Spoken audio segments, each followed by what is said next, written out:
Chaque fois on assiste au fond dans un manoir, dans un palace, c'est l'espèce de fantasme d'un siège politique.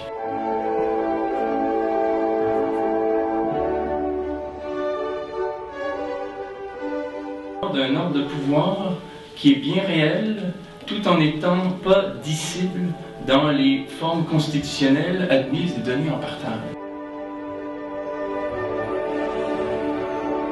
Il s'agit d'un pouvoir qui digère les formes constituées et constitutionnelles de l'ordre institué. On a les mêmes personnalités politiques que dans l'ordre traditionnel qui paraissent, mais tout en étant dans un espace de pouvoir décalé.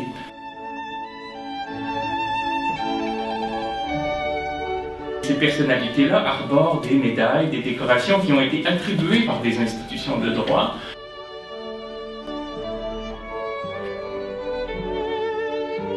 Que cet ordre de pouvoir bien réel mais indicible du point de vue des structures constitutionnelles échappe aux traditions même de la philosophie politique ou de la pensée constitutionnelle, ou en tout cas en grande partie. On pourrait dire que dans une époque où des acteurs deviennent souverains en s'affranchissant des règles constitutionnelles et des institutions publiques traditionnelles, on assiste à une époque où le pouvoir devient leur pouvoir. I know what we're gonna do. We're gonna do power! Corporation! Power! Corporation!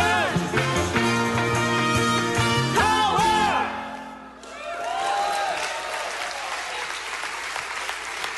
Le problème avec ce pouvoir qui, en fait, s'affranchit des règles constitutionnelles, mais reste un pouvoir néanmoins, c'est que c'est un pouvoir qui souvent se manifeste sous une forme parodique. C'est la vie des gens riches et célèbres, c'est le royaume vulgaire de Sagard, ce sont les palmiers des paradis fiscaux, etc. Puis on finit par, en quelque sorte, au fond, se détourner de ces formes-là, alors que la philosophie devrait au contraire chercher à créer les concepts qui sont nécessaires pour arriver à appréhender et à nommer ces nouvelles formes politiques, ces nouvelles assises du pouvoir politique contemporain. La presse, le droit et le soleil, la tribune de Sherbrooke, le quotidien du Saguenay, nouvelle liste de Trois-Rivières, la voix de l'Est de Grand Bay, just beat it, beat it. But you wanna be bad, just beat it, beat it, beat it, beat it. No one wants to be defeated. Showing how funky and strong is your fight. It doesn't matter who's wrong or right. Un pouvoir qui se trouve privatisé au point même où on s'étonne à un moment donné tellement s'y est fait que des gens qui ne sont pas des ayants droit puissent à leur tour en revendiquer une partie.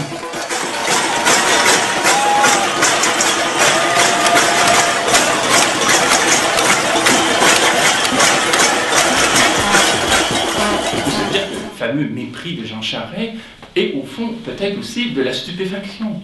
La stupéfaction finalement d'un agent de cet autre pouvoir dont je parlais tout à l'heure, qui s'étonne qu'à un moment donné, on ne comprenne pas que le pouvoir, c'est leur pouvoir. Bon, alors si je peux être entendu, Monsieur le Président, je souhaite que tous les Québécois, incluant l'opposition et la chef de l'opposition, se joignent à nous aujourd'hui pour qu'on puisse arriver à un dénouement de cette affaire-là. On est rendu là, Monsieur le Président. On n'est pas rendu à l'étape d'essayer d'en tirer un profit politique. Les acteurs que l'on a pu voir dans ce document audiovisuel font partie de cette oligarchie qui a accès aux prérogatives des acteurs offshore.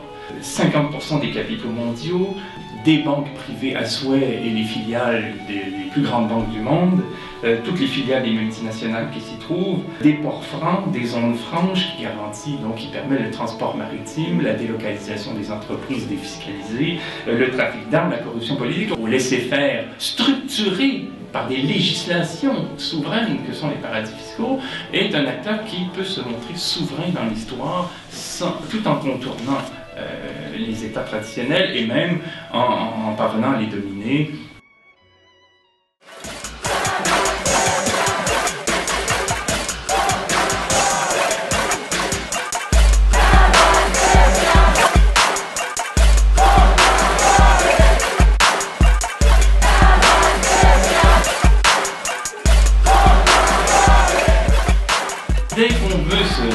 utiliser des droits pour, à la rigueur, ébranler les pouvoirs institués, on se rend compte qu'il est très facile de nous les enlever.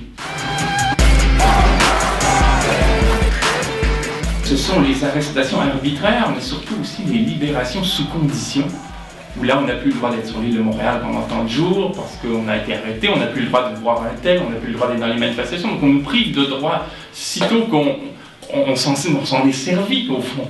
Des procédures coûteuses qui sont partie prenante de l'appareil judiciaire mettront hors jeu des sujets qui n'ont pas les moyens d'assurer une défense judiciaire ou de payer des amendes. Ce sera sinon la loi spéciale, ce sera sinon dans le contexte fédéral le projet de loi C-38, et éventuellement il y a aussi la beauté des ententes hors cours dont on parle. On va dire à quelqu'un, bon tu sais, un procès ça va coûter 25-30 000 $, ou bien tu assumes ton procès, ou bien tu signes une déclaration comme quoi plus jamais tu parleras de la police en public, plus jamais tu manifesteras. Bon, et on peut par des règlements hors cours tout simplement abdiquer des droits constitutionnels. De toute façon, des droits il n'y en a pas, parce que les puissants ils les contournent. La règle des droits et des devoirs qui prévaut pour tous se trouve en quelque sorte totalement parodique. Et quand nous, on veut s'en réclamer, on nous les enlève sitôt qu'on en use intelligemment et stratégiquement. La question de la violence se pose, mais elle doit se poser comme question. C'est simplement d'essayer de comprendre, avec Frantz Fanon par exemple, qu'est-ce que c'est que la violence qui répond à la violence, par exemple. Comment on peut déjà la penser. En comprenant aussi le haut degré de gravité dans lequel on est politiquement. Qu'on ne peut plus s'enfermer dans une sorte de corpus daté, dans des références qui ne résistent pas à l'analyse quand on admet la puissance des pouvoirs inouïs.